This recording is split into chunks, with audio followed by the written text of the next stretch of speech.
stay with summer for me and you. So I'm going to go straight in with the questions. And what was the inspiration behind that song?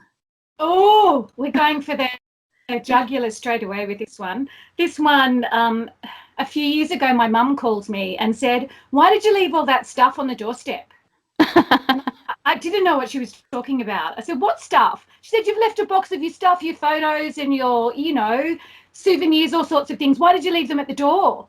And I still didn't know what she was talking about. And it wasn't until I went around to her house that I had a look. And it was indeed a box of my photographs and all sorts of souvenirs from the last 10 years of my life. And there was only one person who could have left it there, and that was an ex-boyfriend.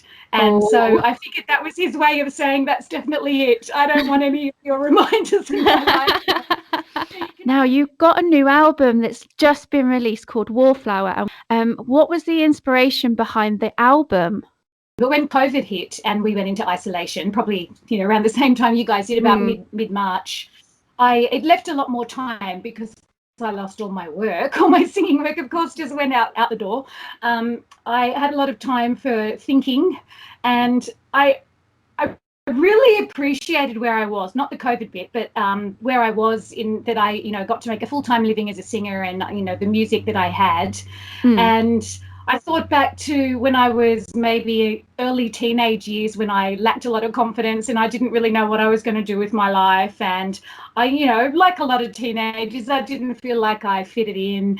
And I felt like telling my teenage self, it's okay, you'll get there eventually. I was a wallflower, which, people that know me now might find it hard to believe, because I seem to be quite outgoing, and I guess I am now, but it's get there. And so the whole album ended up being almost a dedication to my younger self. It's okay, you will get there eventually. You'll turn into something you'll be happy with. You'll have a great life. Don't worry, you won't stay shy forever. We have had another text in, and that was from Chloe. So hello, Chloe. She says she loves your accent, and it was and what a brilliant song to open up the show with. So she really enjoyed it as well. Thank you, Chloe. That's so sweet. Peggy-Sue, I'm loving your accent. Oh, I love British accent. And so the next song we're going to play is called Stolen. What was behind this song? Well, I hate to sound like I only write breakup songs. This was actually the same boyfriend. Oh. Oh gosh, this is when we first broke up. So this was years before At the Door, and it's that feeling. It was a long-term relationship, which is why it's been a treasure trove for my songwriting. Oh my goodness, but it's definitely a sad song, and if you listen carefully, you'll actually hear me shedding a few tears at the end. When I was recording it, I got a little bit overwhelmed, and I said to the producer, "Oh, let's just redo that." And he said, "No, you can feel the emotion. Let's leave it in there." And so now every time I hear it, I'm transported back to that time. Been such a long time, but here you are on my mind, like back in another time, before we got left behind. If you could open a show for anyone, who would it be and why? Oh gosh, there are so many choices. Do they have to be alive? No. It's a strange question, but some of my idols unfortunately aren't with us anymore. I would say David Bowie would be my number one. I mean, I do like plenty of living artists and bands as well, but I think David Bowie is one of my biggest influences and icons, and I've seen him in concert a couple of times, and his music obviously I adore, but I love his theatricality and his stagecraft, and I think opening for him would be amazing. The way you're dressed, I would say you're his little China girl. Ah, yes. So the next song we have is Dance to the Music in My Head. Well, there is a little bit of a story. I backing vocals with an artist in Australia. Originally, she's from Canada, who's very well known here. Her name's Wendy Matthews, and she had a really big hit with a ballad song that she did, a beautiful love song. And I was doing backing vocals with her at a concert one day, and looking out, it was always one of my favorite moments that I would look out into the audience, and everybody would be swaying with their eyes shut and, you know, really getting into the beauty of this song. And I grew up with this song. So for me, being on stage with the actual artist who was doing it was just, you know, always one of the highlights of my life. And this one particular concert, that song started playing, and I looked out into the audience, and one person was actually dancing like they were dancing to a disco song. But this is a beautiful, soft ballad. And everyone else was swaying and getting into it along with the, you know, the rhythm of the song, except one person was just doing practically break dancing. And Can we join me?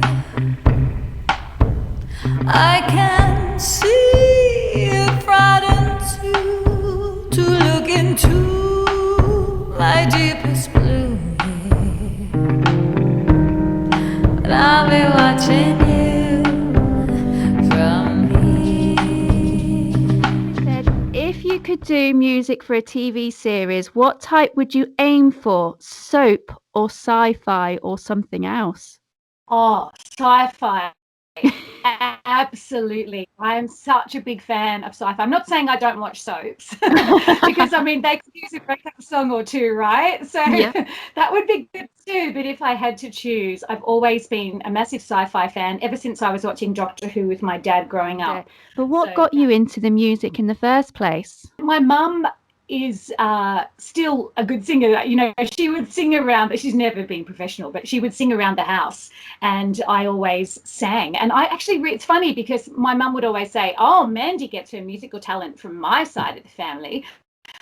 But I found out a few years ago I'm actually related to Sheena Easton, which is obviously the same surname I have, which is on my dad's side. My family always kind of tried to shepherd me towards a more academic career. And I actually was at university studying communications and journalism. And even though I do love that kind of thing too, it wasn't really ever where I really wanted to be.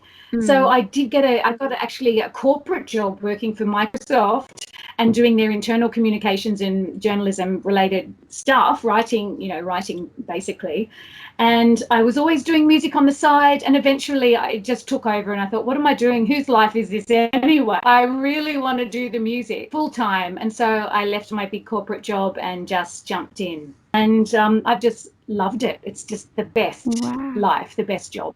When I was lucky, I had enough people around me that said, you know, you just got to do what you want to do. I got to say, most people around me didn't. Most people around me said, oh, it's very brave, which is a nice way to say stupid of you to want to go off in a different direction. But, you know, I'm glad I did in the end. Absolutely.